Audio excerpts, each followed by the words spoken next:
This is a response to a comment I got on TikTok, but I'm going to post it other places. I just want to explain. It's about the use of paraffin wax in chocolates in the United States and how a certain amount has been approved by the FDA, but other countries disagree. It came up because I was offered a sample of 10 Milka bars made in Germany. Yeah, I took it. Look, if somebody offers me free Milka bars, I'm taking them. The first box was free. I've ordered 2 more since. It's not my first time with Milka bars. I've had them for years, very rarely. But you'll see a link below if you're interested. It's an assortment of 10 Milka bars. Someone said it's safe to eat and that I'm just fear-mongering. But I want to break it down a little bit because the truth is not all countries agree on what's safe.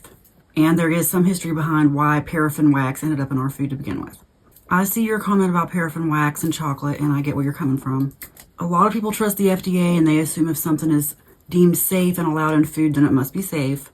But I want to break it down further because the truth is not all countries agree with that. It's a widely held notion that there is no truly safe version of paraffin wax, that there's no true way to make it food safe. Paraffin wax is a byproduct of petroleum refining, the same way we get gasoline and motor oil. Just because it goes through a purification process does not mean it's a safe food. It is still derived from crude oil. A big reason petroleum byproducts ended up on our food to begin with goes back to John D. Rockefeller and the formation of the modern medical and food regulatory system. There's a book called Rockefeller Medicine Men by E. Richard Brown, and it details how Rockefeller, after monopolizing Standard Oil, moved into pharmaceuticals, food additives, and medicine, industries that rely heavily on petroleum-derived chemicals. Rockefeller's influence helped shape the FDA. It was supposed to regulate food and drugs, but it ended up largely serving corporate interests. That's why we see things like paraffin wax, artificial dyes, and synthetic preservatives still allowed in the United States, while many of these substances are banned worldwide.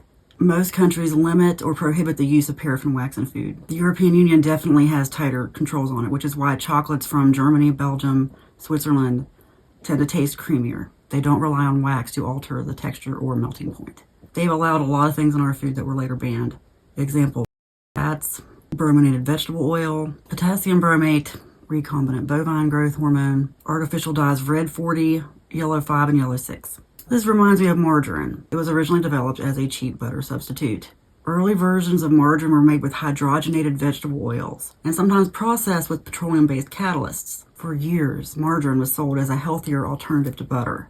Then studies found that the fats in margarine were actually way, way worse for your heart than naturally occurring fat. Yet margarine still exists in the store in the United States. Both margarine and paraffin wax, even food-safe paraffin wax, are industrial byproducts that were rebranded as food with FDA approval. When certain health concerns became undeniable, companies just rebranded their product again. Paraffin wax may not be immediately toxic, but it has no nutritional value and your body can't digest it. We don't break it down, it just passes through. While a small amount doesn't seem like a big deal, the bigger question is, why put that through your body, something that is just an industrial lubricant, when there are better alternatives? So no, I'm not here to fearmonger. This is about taking a more cautious approach to our food, especially when other alternatives exist outside the United States. If Europe and certain other places don't think paraffin wax belongs in our food, then maybe there's a reason.